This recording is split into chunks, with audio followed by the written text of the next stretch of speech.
وہ سیکولر تھا، وہ پاکستان میں سیکولر ریاست چاہتا تھا، اس کا اللہ رسول سے کوئی واسطہ نہیں تھا۔ کانگریسی مولویوں نے اس کو کافر اعظم کہا، جو لبرل سیکولر لادین مغرب کا غلام طبقہ تھا اس نے اس کو اپنے جیسا کہا۔ ہم نے تاریخ کو اس طرح مسخ کیا کہ جن بزرگوں نے پاکستان کی تعمیر کی ان کے نام ہم نے تاریخ کی کتابوں سے مٹا دیے۔ پیر جماعت علی شاہ قائد اعظم کے بارے میں فرماتے ہیں واللہ وہ اللہ کا ولی ہے۔ امیر ملت سے لوگوں نے سوال کیا، یہ تو گورا انگریز نظر آتا ہے، انگریزی بولتا ہے، اردو بھی نہیں جانتا۔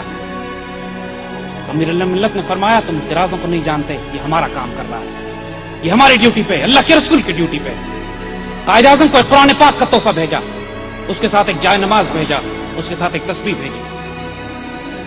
قائد اعظم نے جوابی خط تحریر فرمایا، شکریہ ادا کیا، فرمایا امیر ملت آپ نے مجھے قرآن پاک اس لیے بھیجا ہے کہ مسلمان حکمران کے لیے لازم ہے کہ اللہ کے حکم کو جانے، قرآن کو سمجھے، قرآن کو نافذ کرے۔ آپ نے مجھے جائے نماز اس لیے بھیجا ہے کہ جو اپنے رب کی اطاعت نہ کرے اس کی اطاعت اس کی قوم۔ آپ نے مجھے تسبیح اس لیے بھیجی ہے تاکہ میں اللہ کے رسول پہ درود شریف پڑھوں کہ جو اللہ کے رسول پہ درود نہیں پڑھتا اس پہ اللہ کی رحمت نازل نہیں ہوتی۔ آپ حیران ہو کے فرماتے ہیں واللہ محمد علی جناح اللہ کا ولی ہے، میرے دل میں اللہ نے یہی باتیں ڈالی تھی، میں نے اس کا کسی سے ذکر نہیں کیا تھا، اس کو کیسے معلوم ہوا کہ میں نے یہ اس نیت سے یہ تحفے اس کو بھیجے۔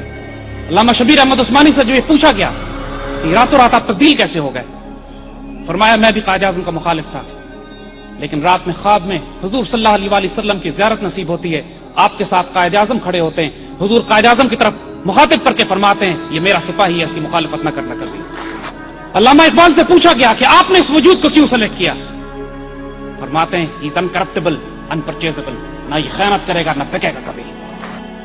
یہی محمد علی جناح جب 1920 کی دہائی میں شادی کرتے ہیں تو اپنی بیوی کو لے کے مالابار ہلز جاتے ہیں اور صرف اپنے گھر کے غسل خانوں کی تعمیر پر 50,000 روپیہ اس وقت کا خرچ کرتے ہیں۔ لیکن جب محمد علی جناح سے قائد اعظم بنتے ہیں، اس مملکت خداداد، اس مدینہ ثانی، اس پاکستان کے گورنر جنرل بنتے ہیں، اس وقت ان کے ڈاکٹر 1.5 روپے کا موزہ آپ کو پیش کرتے ہیں، آپ یہ کہہ کر رد کر دیتے ہیں کہ غریب ملک کے، مسلمان ملک کے سربراہ کو زیب نہیں دیتا کہ اتنا مہنگا موزہ پہنے۔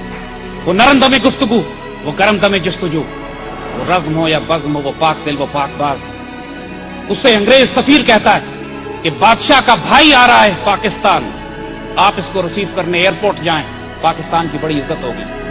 قائد اعظم جلال میں آ جاتے ہیں، کہتے ہیں میں ایئرپورٹ جاؤں گا بادشاہ کے بھائی کو ریسیو کرنے کے لیے، لیکن میری ایک شرط سن لو، جب میرا بھائی انگلینڈ جائے گا تو انگلینڈ کا بادشاہ اس کو ریسیو کرے گا۔